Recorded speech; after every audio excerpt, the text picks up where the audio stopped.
Iran Israel USA की जंग के बीच अब अमेरिकी राष्ट्रपति डोनाल्ड ट्रंप ईरान के खार्ग आइलैंड पर कब्जा करने की तैयारी कर रहे हैं ताकि ईरान पर दबाव बनाकर होर्मुज स्ट्रेट को दोबारा खुलवाया जा सके। रिपोर्ट के मुताबिक अमेरिका पहले ईरान को सैन्य हमलों से कमजोर करेगा, फिर इस अहम तेल टर्मिनल पर कंट्रोल हासिल कर बातचीत में बढ़त बनाने की कोशिश करेगा। रिपोर्ट।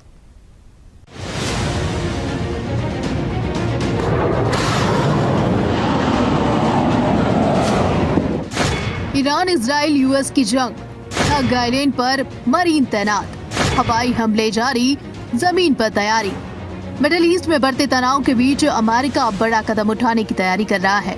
डोनाल्ड ट्रंप की सरकार ईरान पर दबाव बनाने के लिए उसके खार्ग आइलैंड पर कब्जा करने या वहां समुद्री नाकाबंदी करने की योजना पर विचार कर रही है। इस योजना के तहत करीब 2500 मरीन सैनिकों की एक टुकड़ी जल्द ही इलाके में पहुंचने वाली है।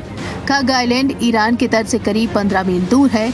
यहाँ से ईरान का लगभग 90% कच्चा तेल बाहर भेजा जाता है। अमेरिका का मानना है कि अगर इस आइलैंड को अपने नियंत्रण में लिया जाए या यहाँ दबाव बनाया जाए तो ईरान को होर्मुज स्ट्रेट खोलने के लिए मजबूर किया जा सकता है। इस समय ईरान ने इस स्ट्रेट से गुजरने वाले कई तेल टैंकरों को रोक रखा है। यह दुनिया के सबसे अहम तेल रास्तों में से एक है, जहां से लगभग 5वां हिस्सा तेल और गैस गुजरता है। इसी कारण पूरी दुनिया में तेल और गैस की कीमतें तेजी से बढ़ रही हैं। उधर स्ट्रेट ऑफ होर्मुज बंद होने की वजह से दुनिया भर में पेट्रोल, डीजल और गैस की कीमतों में इजाफा हो रहा है। भारत में सरकारी तेल कंपनियों ने 20 मार्च को स्पीड और पावर जैसे प्रीमियम पेट्रोल की कीमतें ₹2.09 से ₹2.35 प्रति लीटर तक बढ़ा दी है। भोपाल में इसकी कीमत बढ़कर करीब ₹117 पहुंच गई है। सामान्य पेट्रोल की कीमत में बदलाव हालांकि नहीं हुआ है।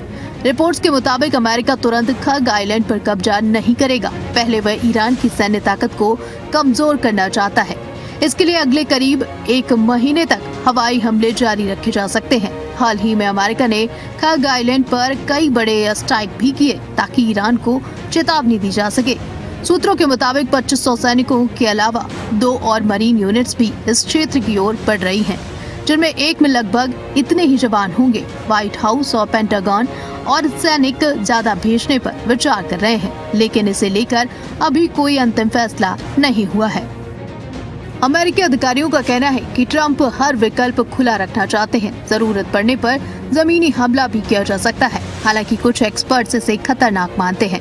उनका कहना है कि खार्ग आइलैंड पर कब्जा करने के बाद यह जरूरी नहीं कि ईरान झुक जाए, क्योंकि वह दूसरी जगहों से तेल सप्लाई रोक सकता है।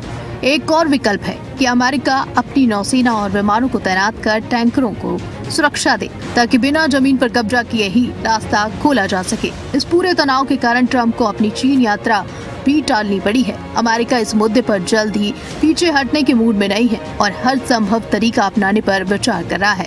डेस्क रिपोर्ट, खबरें अभी तक।